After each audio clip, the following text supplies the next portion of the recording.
Spaceship आगे बढ़ रहा होता है तो इनके स्पेसशिप के आगे बहुत सारे उल्कापिंड आ जाते हैं, जिस वजह से इनका स्पेसशिप काफी हद तक डैमेज हो जाता है। इसीलिए साइफर बोलता है कि स्पेसशिप को लासिया ग्रह की तरह मोड़ दो, क्योंकि वो ग्रह यहाँ से सबसे नजदीक है। और वो ऐसे ही करते हैं, वो लासिया ग्रह की कमांड स्पेसशिप में डाल देते हैं और उनका स्पेसशिप उल्कापिंडों से टकराते हुए वहाँ से निकल जाता है और इन्हें लगता है कि अब ये लासिया ग्रह के पास है। लेकिन जब ये कंप्यूटर पर चेक करते हैं तो वो लासिया ग्रह नहीं होता, बल्कि कोई दूसरा ग्रह होता है। और कंप्यूटर इन्हें निर्देश देता है कि इस ग्रह पर उतरने की कोशिश न करें, ये एक बहुत ही खतरनाक ग्रह है। यहाँ पर कई तरह के वायरस है, बहुत ही खतरनाक जानवर है और इस ग्रह पर उतरना कानूनी अपराध भी है। अब साइफर बोलता है कि इस ग्रह पर हम नहीं उतरेंगे, लेकिन उसके जो पायलट होते हैं वो कहते हैं कि अब हम इसे नहीं रोक सकते, क्योंकि उल्कापिंडों से शिप को बहुत ज्यादा नुकसान पहुंचा है, जिससे उसके स्पेसशिप के बीच का हिस्सा काफी टूट भी गया है। जिसके बाद इनका शिप उस ग्रह पर 2 टुकड़े होकर क्रैश हो जाता है और क्रैश होने के बाद ये दिखाया जाता है कि इस स्पेसशिप में जितने भी लोग होते हैं वो सब के सब मारे जाते हैं और यहाँ पर सिर्फ 2 ही लोग बचते हैं, जिनमें से एक साइफर जिसके दोनों पैर टूट चुके हैं और दूसरा उसका बेटा किटाई जो बिल्कुल ठीक होता है। उसके बाद साइफर अपने बेटे से ऊपर कॉकपिट से एक बीकन डिवाइस लाने को कहता है, जिससे सिग्नल भेजकर वो अपने प्लेनेट से मदद बुला सकते हैं। लेकिन जब किटाई उस डिवाइस को ढूंढ लेता है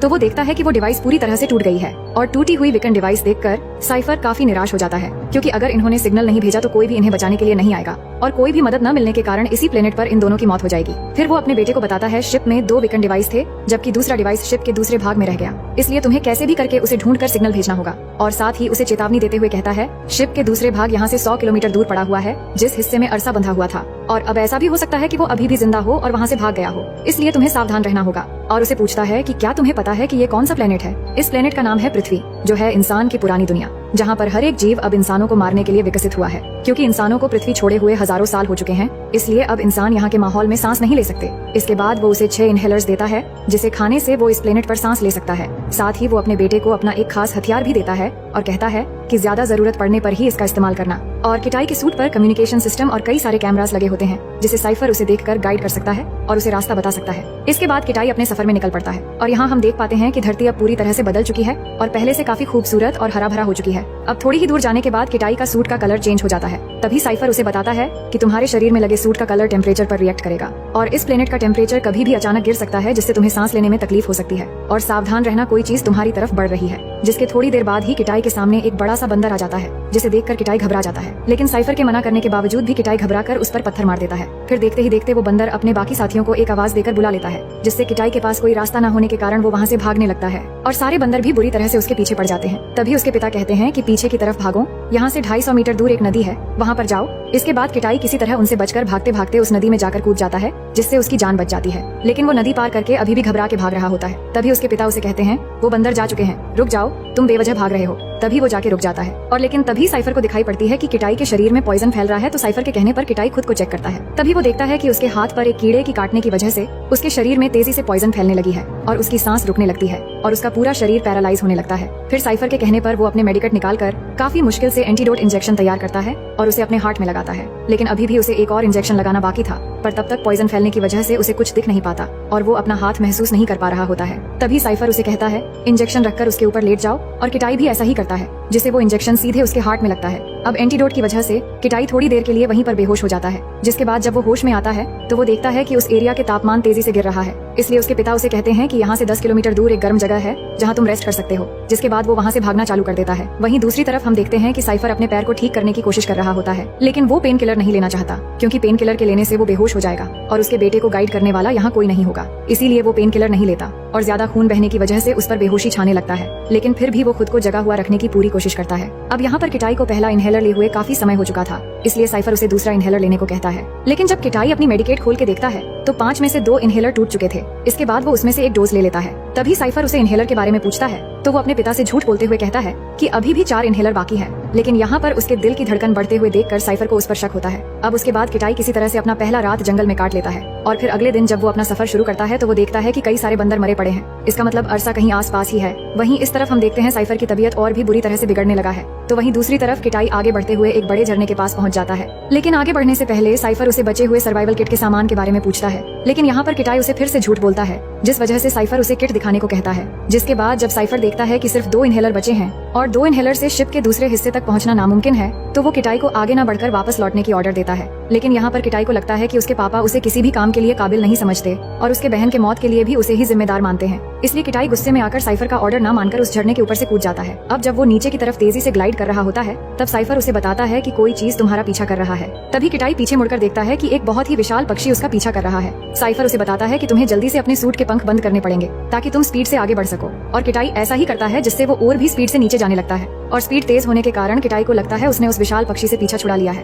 पर तभी वो पक्षी उसके सामने से आकर उसे पकड़ लेता है। उसके बाद फिर जब अगले दिन किटाई होश में आता है तो वो खुद को उस विशाल पक्षी के घोंसले में पाता है। इसी दौरान कुछ शेर उस घोंसले पर हमला करके उस पक्षी के बच्चों को खाने की कोशिश करने लगते हैं, लेकिन किटाई उन बच्चों के साथ साथ खुद को भी बचाने की कोशिश करता है। लेकिन इस लड़ाई में पक्षी के सारे बच्चे मारे जाते हैं। फिर जब किटाई उस घोंसले से नीचे उतरता है तो वो देखता है कि वो विशाल पक्षी अपने बच्चों की मौत से गुस्से में आकर काफी जोर जोर से चिल्ला रहा है, जिसके बाद वो वहाँ से निकल जाता है। अब यहाँ पर किटाई आगे बढ़ते हुए अपने पिता से बात करने की कोशिश करता है। तभी वो देखता है उसकी कम्युनिकेशन डिवाइस टूट चुकी है, लेकिन फिर भी वो आगे बढ़ता ही रहता है और वो देख रहा होता है कि वो विशाल पक्षी अभी भी उसका पीछा कर रहा है। वहीं पर साइफर को ये चिंता हो रही होती है कि किटाई अब कहाँ होगा। तभी अचानक एक और चीज उन्हें दिखती है। दरअसल उन्होंने वहाँ पर फ्लाइंग कैमरास भी छोड़े होते हैं और उन कैमरास में उन्हें दिखता है कि उनके जो बाकी के क्रू मेंबर्स थे उन्हें किसी ने मार दिया है, जिससे उन्हें ये पता चल जाती है कि अरसा अब आजाद हो चुका है। लेकिन किटाई को ये बात नहीं पता और उसके पिता उसे बता भी नहीं सकते क्योंकि इन दोनों का संपर्क टूट चुका है। अब किटाई को हम देखते हैं जो आगे जाके एक गुफा में रात काटता है और अपने पापा की बातों को याद करके एक मैप बनाता है ताकि वो जल्द से जल्द शिप तक पहुंच सके। फिर अगले दिन वो गुफा से निकलकर अपने रास्ते में निकल पड़ता है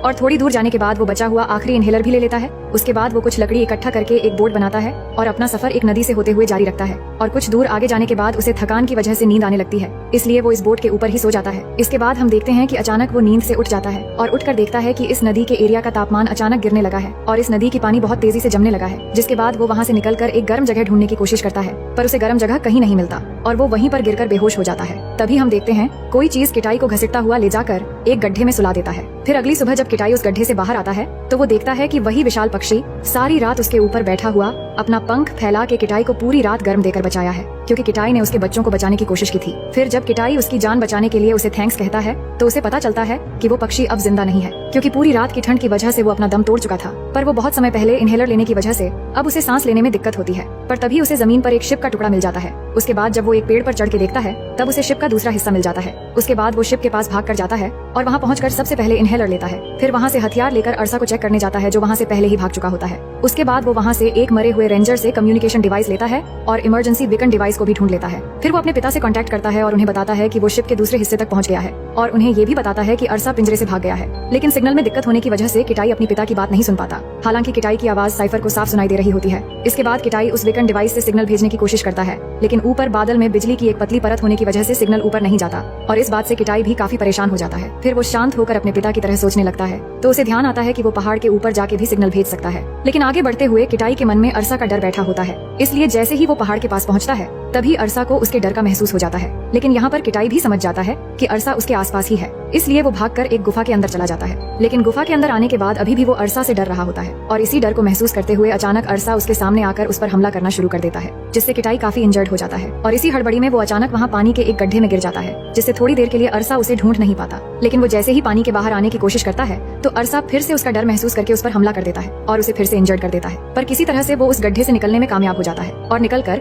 ऊपर चट्टान में आकर वो फिर से सिग्नल ढूंढने की कोशिश करता है। लेकिन तभी अरसा भी उस गड्ढे से बाहर निकल आता है और इस बार किटाई को वो काफी बेदर्दी से मारता है और उसे बुरी तरह इंजर्ड कर देता है। जिसके बाद किटाई दर्द से जूझते हुए अपनी बहन और पिता की बातों को याद करता है, क्योंकि जब वो छोटा था तो उसके सामने एक अरसा ने उसकी बहन को मार डाला था। और ये सब पलों को याद करके किटाई के मन में अब डर की जगह बदले की भावना पैदा हो जाती है। फिर वो अपना हथियार उठाता है और अरसा पर टूट पड़ता है। और यहाँ पर जब अरसा कोई डर महसूस नहीं कर पा रहा था इसलिए वो किटाई को देख नहीं पा रहा था। इसका मतलब किटाई अब उसके लिए अदृश्य हो चुका है। उसके बाद किटाई अपना आखिरी खतरनाक वार करता है और उस हथियार से अरसा को मौत के घाट उतार देता है। अब अरसा को मारने के बाद किटाई बीकन डिवाइस उठाता है और इस बार वो सिग्नल भेजने में कामयाब हो जाता है, जिसके बाद रेंजर्स आकर सही समय पर साइफर को बचा लेते हैं। और अंत में हमें ये दिखाया जाता है कि किटाई और उसके पिता के बीच में जो दूरियां थी वो अब पूरी तरह से खत्म हो चुकी है और साइफर जख्मी होने के बाद भी अपने पैरों पर खड़े होकर अपने बेटे को सैल्यूट करते हैं, क्योंकि उन्हें अपने बेटे पर गर्व है। और इसी के साथ ये कहानी यहीं पर खत्म हो जाती है। तो दोस्तों